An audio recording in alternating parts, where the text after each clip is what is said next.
सुमन की भाभी सुमन को 4 बार फोन कर चुकी थी, पर सुमन फोन ही रिसीव नहीं कर रही थी। बाद में जब सुमन किचन से बाहर आई तो देखा उसकी भाभी के 4 मिस कॉल हैं। लगातार यह देखकर वह घबरा गई, क्योंकि उसकी भाभी को पता होता है कि अगर सुमन 2 बार में फोन नहीं उठाती है, इसका मतलब यही है कि वह अपने काम में व्यस्त है और या फिर फोन से दूर है। अब सुमन का मन घबरा रहा था, क्योंकि भाभी के 4 फोन लगातार आने से उसे टेंशन हो गई थी, क्योंकि सुमन की मम्मी की तबीयत इन दिनों ठीक नहीं चल रही थी। अभी 4 दिन पहले ही सुमन अपनी मम्मी से मायके में मिलकर आई थी। फिर भी सुमन ने हिम्मत करते हुए अपनी भाभी को फोन लगाया, और फोन जैसे ही भाभी ने उठाया तो सुमन रोते हुए कहा, दीदी मम्मी जी अब हमें छोड़कर चली गई। रात को अच्छे से सोई थी। सुबह आपके भैया और मैंने खूब उठाने की कोशिश की, पर वह नहीं उठी। तब डॉक्टर साहब को बुलाया। फिर उन्होंने बताया कि मम्मी जी अब नहीं रही, दीदी अब जल्दी से घर आ जाओ।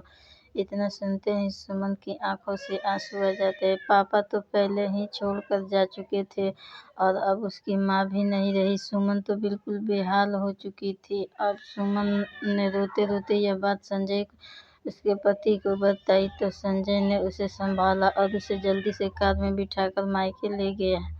माँ के शरीर को देखकर उसे लिपट कर और खूब रोई। आखिर में संजय ने उसे किसी तरह समझाया और माँ का अंतिम संस्कार किया। सारे विधान होने के बाद भी सुमन की आंसू नहीं रुक रही थी। उसके माँ की बहुत याद आ रही थी। तब सुमन की मौसी ने उसके आंसू पोंछे और उसे संभाला और कहा, सुमन बेटा ऐसे दुखी मत हो, दीदी नहीं रही तो क्या हुआ, मैं हूं ना तेरी मौसी। मेरा घर भी तेरा मायका है, तेरा जब मन करे तब आ जाना अपनी मौसी के पास।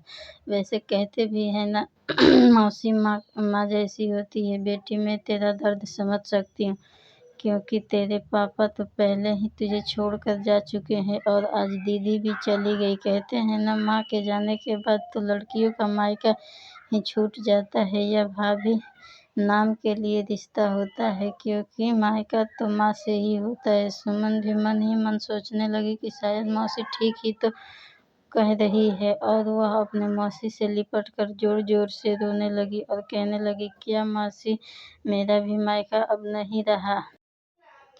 मैं मानती हूँ कि माँ का स्थान कोई नहीं ले सकता, लेकिन अभी दीदी के भैया भाभी जिंदा है और जब तक हम दीदी का मायका हमेशा बना रहेगा। मैं पूरी कोशिश करूँगी दीदी को मम्मी जी की तरह प्यार और सम्मान देने की, और दीदी जब चाहे तब यहाँ आ सकती है।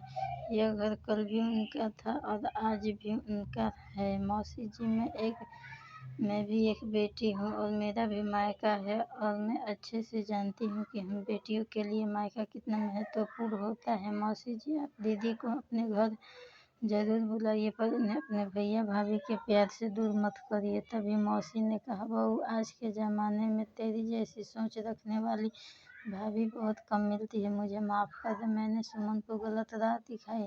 तभी सुमन अपने भाभी के गले लग गई और बोली, भाभी आज आपने मुझे विश्वास दिला दिया कि भाभी भी माँ के समान होती है, और मैं संतुष्ट हूँ कि जब तक आप और भैया हो मेरा मायका सदा बना रहेगा। और किसी ने कहा है ना कि भाभी माँ के समान होती है, आज आपने मुझे इस बात का विश्वास भी दिला दिया है। दोस्तों, कैसी लगी कहानी हमें कमेंट बॉक्स में बताइए, और अच्छी लगी तो हमें फॉलो ज़रूर कीजिए।